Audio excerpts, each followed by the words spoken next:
This EMS system is known throughout the country as a role model and leading EMS system. It's important to know that even excellent systems experience stress, and this is a time of stress. We put out a memo on Friday that stated on a very specific instance that if a patient is experiencing what is called, or basically, I'll just keep it simple, a very severe heart attack, that our crews will contact the EMSA communications director to determine the location or if an ambulance has been dispatched yet.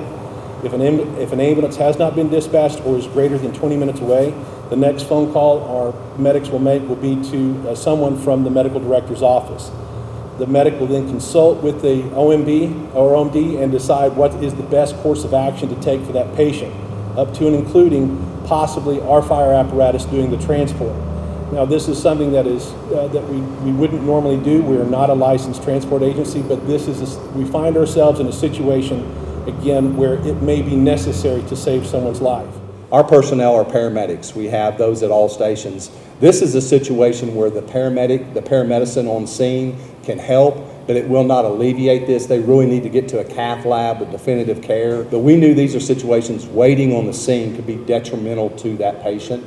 So we wanted to come up with a game plan of how we would handle that and pre-plan that so our personnel would know exactly how to do that to give, again, that patient the greatest chance of survival. I think, June 27th, we did 158 Priority 1 responses.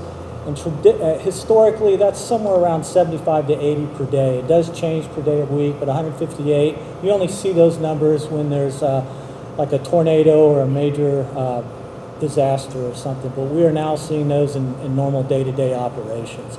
I do understand the frustration of the Oklahoma City Fire Department. I also understand the frustration of the City of Oklahoma City and our field paramedics, EMTs, and dispatchers day in and day out. There is nothing worse than having to go to a late response, and they are trying the hardest they can. They don't even have a chance sometimes to go to the restroom or to grab food because they are back to back to back to back in this system.